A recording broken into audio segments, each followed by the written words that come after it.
looked good in his last fight, you know what I mean? I don't understand why you'd retire when you look good, but, you know, he must be an idiot. But yeah, I think I beat Dustin Poirier, so I'd love to fight him. We've been working on this for a couple months now. I brought it to their attention. I was like, I think I'm going to retire. I'd love to do it at home in Louisiana, where I picked up the gloves. And to my surprise, they entertained it. They said, okay, if that's what you really want, we'll do our best to make it happen. So they've been talking to the state, talking to the city of New Orleans. See, that's an interesting fight, but not for my retirement fight. You know, it's legends only, man. Recently, a new controversy erupted in the MMA world when Dustin Poirier and Paddy Pimblett found themselves in the middle of a heated exchange of words. It all started with Poirier's unexpected comments about potentially retiring from the sport, which quickly sparked a response from the brash and outspoken rising star Paddy Pimblett. Looked good in his last fight, you know what I mean? I don't understand why you'd retire when you look good, but, you know, he must be an idiot.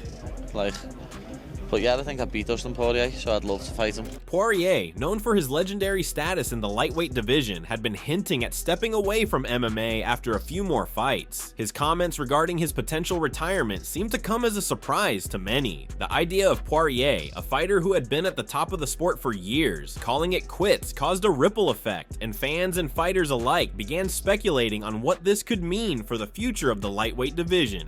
Yeah, we got some possible opponents I can't speak on. Obviously, yeah. But we've been working on this for a couple months now. I brought it to their attention. I was like, I think I'm going to retire. I'd love to do it at home in Louisiana, where I picked up the gloves.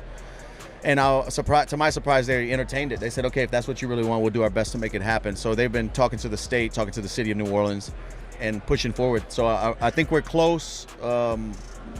But I really hope it happens. However, it was Pimblett's reaction to Poirier's retirement talk that really sent the MMA world into a frenzy. Paddy, never one to shy away from controversy, wasted no time in calling out Poirier. During a media appearance, Pimblett said that Poirier must be an idiot for considering retirement. He went even further by claiming, "I think I'd beat Dustin Poirier. I'd love to fight him." These words didn't go unnoticed. Poirier, who had been in the sport for much longer than Pimblett, was seen by many as a seasoned veteran who had proven himself in the cage time and time again. To hear a relatively unknown fighter like Pimblett trash talk him so boldly left the community divided. Some saw Pimblett's comments as a sign of confidence, while others felt it was disrespectful. One fan said, "I guess Paddy wants to be fraud checked," while the other fan said, "Paddy Pimblett has admitted that he may not qualify for the kind of fight Dustin Poirier wants before retiring this summer." As expected, Poirier didn't take Pimblett's remarks lightly. The former interim lightweight champion immediately fired back, making it clear he wasn't concerned about the young upstart's challenges. Poirier responded with a mix of sarcasm and disbelief, claiming that Pimblett was just looking for attention and trying to boost his name by calling out established fighters like himself. See, that's an interesting fight, but not for my retirement fight. You know, it's legends only, man. So would you be willing to fight 2 more fights? Nah, I'm done, man. I have 50-something cage fights. I still have more to give. There's a lot of opportunities and big fights that can be made, but I've just been doing it so long, and I'm in a place with my other ventures and my family. I want to be home in a regular routine, and I've given this sport a lot, and I think I've given it enough. In an interview, Poirier said, "I'm not worried about what Paddy says. The kid's just looking for a way to make a name for himself. When he's been through what I've been through, then we'll talk." Poirier further made it clear that he wasn't considering Pimblett as a serious threat at this stage of his career. But Pimblett wasn't going to back down. In fact, he doubled down on his words. During another interview, Pimblett said he would love to fight Poirier, but only if Poirier was willing to step into the cage and actually fight. He accused Poirier of being selective with his matchups and said that the talk of retirement made it seem like Poirier was looking for a way out. "You're either in or out, Dustin. Make your decision," Pimblett said, adding that he'd be ready to throw down anytime. Many fans of Poirier argued that the veteran had earned his place in the sport through hard work and years of top-tier competition. They felt Pimblett, despite his promising rise in the UFC, was being reckless by challenging someone of Poirier's caliber. On the other hand, Pimblett's fans argued that he was simply calling out a fighter who wasn't living up to his potential anymore. They believed Pimblett was the future of the lightweight division, and if Poirier wasn't willing to step up and fight, then it was time to move on. Poirier, not one to back down, responded to these comments with more sarcasm and dismissiveness. In an interview, he stated that if Pimblett ever wanted a fight, he would have to earn it and get in line with the other top contenders.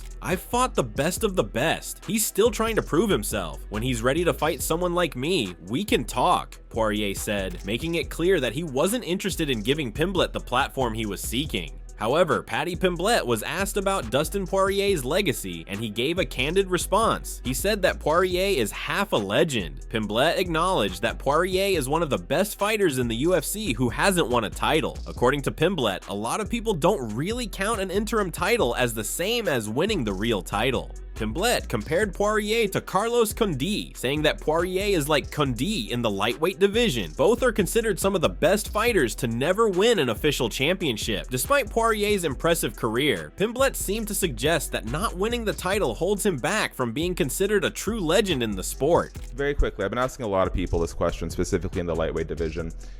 Dustin Poirier sounds like his retirement fight will shortly be announced. In your opinion, what is Dustin Poirier's legacy? He's half a legend, like, isn't he? He's probably one of the best fighters in the UFC's seen that hasn't won a title, because a lot of people you don't really include an interim title, do you, in champions? So he is probably one of the better fighters ever on the roster that never won the actual title. He's like the Carlos Condit of the lightweight division. As the dust settled, both Dustin Poirier and Paddy Pimblett turned their attention to their upcoming challenges. Poirier, determined to continue his legacy, focused on preparing for his next fight, ignoring the distractions and staying sharp for his next big opportunity. On the other hand, Pimblett, eager to prove himself in the lightweight division, set his sights on a potential showdown with Michael Chandler. With both fighters now locked in on their respective paths, it was clear that the rivalry had taken a back seat to their immediate goals in the cage. Unit, isn't he? He's a little... He is a unit. But he's gonna try and come out and knock me head off. You know what I mean? Yeah. I do think he is one of the most entertaining fighters in the UFC. He comes out and he tries to absolutely take your head off, swinging overhands, left hooks, and that's all anyone's ever tried to do against me and knock me out, and no one's ever knocked me out. And Michael Chandler's not going to be the first person to. Again, just like last time, I think I want to keep him on the end of my range. I want to kick him, frustrate him. I do think I could land a knockout blow as he steps in, like a punch, a kick, a knee, an elbow, anything as he steps in and brings all his weight forward and leans into a shot. I think I could knock him out. I also think I could TKO him with leg kicks, but I don't think he's going to try and take me down. Yeah. He knows I'll submit him. The feud has reached a point where it's unclear if it will ever be resolved in the cage. As much as fans want to see these two square off, it's uncertain whether the UFC will make that fight happen. One thing is for sure though, this war of words has generated more buzz and excitement for both fighters, and it's made the lightweight division that much more interesting. So what are your thoughts on this? What do you think about their back and forth trash talk? Share your thoughts in the comments section and make sure to subscribe and like if you enjoyed the video.